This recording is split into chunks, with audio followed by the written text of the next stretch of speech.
So as you all know, I want to upload more videos on this channel. It's a bit more versatile than I'd like it to be, but at the same time I'm uploading what I want to upload. So now I'm going to upload a tutorial on Sony Vegas. I'm going to show you how to do this RGB effect. I was messing the last stage. You can see I just masked out the character on the World War II picture and made him kind of turn evil with a bit of an RGB effect of the red eyes. I mightn't show the red eyes today, but what I'm going to show is the little jitter effect.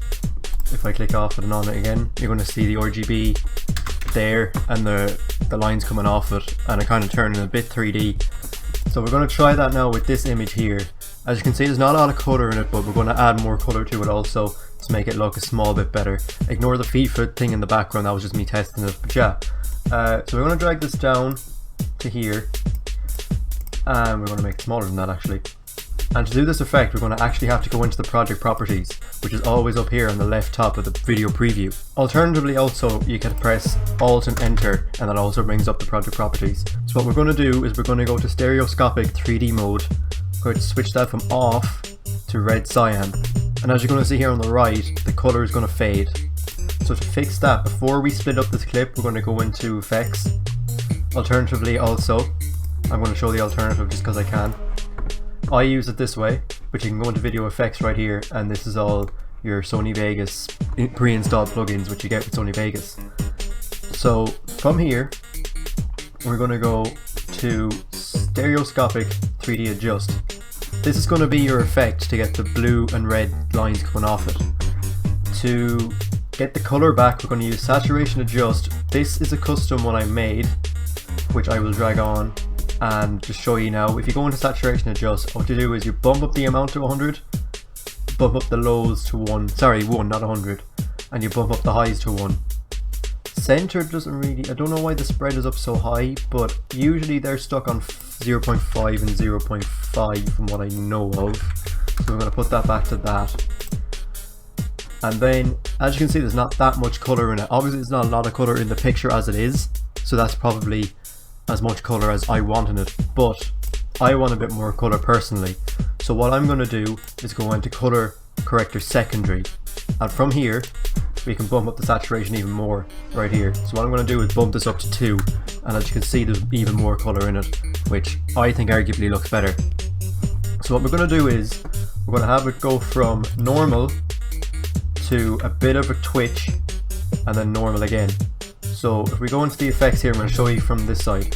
If we add an effect, go to Stereoscopic 3D Adjust, add OK, and see here, if I move this to the right, if you watch on the right side, if I click on the right fucking video, you'll see him change from non-3D to 3D. It's going to bump this back to 0. So from here, we're going to click on this clock. This clock means that you can animate the effect at certain times in the timeline. Also now, make sure this is clicked, because when this is clicked, both timelines work the same. So if I click anywhere on this timeline, it also moves it down here. So if I move this over, it moves it down on this timeline as well. It just makes it a lot easier to manage. So this keyframe is the main keyframe. It's set to 0. If I drag this over to here and adjust the horizontal offset, as you can see, it creates a new keyframe. So what the timeline is going to do is it's going to be fine and normal until it hits this keyframe, and then from this keyframe to this keyframe it's going to affect it, as you can see. So if I copy and pasted the normal keyframe, it'll go from normal to twitch to normal again. And as you can see, it zooms it in a bit, makes the effect, drops back down again. So what we're also going to do is we're going to go a bit further. I'm going to drop it to the left so it goes minus rather than plus, and we're going to go a bit further and paste that keyframe again. So at the minute it looks like this. Nothing too special, but that's the effect. It's just a bit of a twitch. Now, if you want to have the effect so it goes a bit sideways like that, what we're actually going to do is we're going to shorten this a bit more so it's quicker. As you can see, the time between the left one is longer than the right one. The right one's a lot faster of a twitch. So to do a bit of a zoom in and pan and crop kind of a deal, we're going to hit the pan and crop icon here, and as you can see, this is the first keyframe, which is just the natural picture. So if we find the spot, we're going to click on this again. If we find the spot where the twitch starts, which is here, so we're going to go into that, we're going to go back into pan and crop. So we're going to move the original to where that is. Actually, I just screwed that up. We're going to find it here. Actually, if we skip a few frames, that's where it starts, right there. As you can see, the fade kind of starts to kick in. So we're going to move this up to here.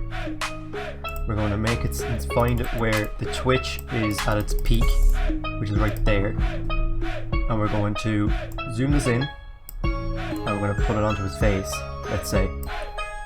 Rotate it a bit maybe, whatever you want to do. We're just doing an example right here at the minute.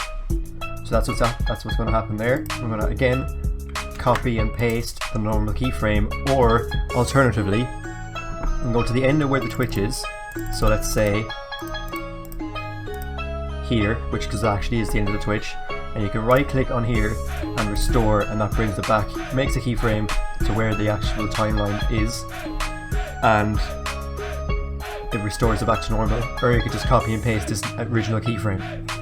So now that we've got that done, the next twitch is going to the right. So what we're going to do, and it's a lot faster, so what we're going to do as well is find where it peaks. I'm going to do the exact same. We're going to twitch it the other way, just slightly, and then same again, find the end of it, restore, and then it looks like this.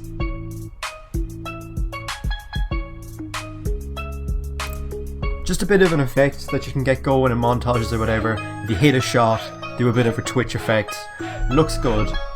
Obviously then, the only issue is the saturation. If you want it high, do what I did at the beginning. If you want it low, that's up to you.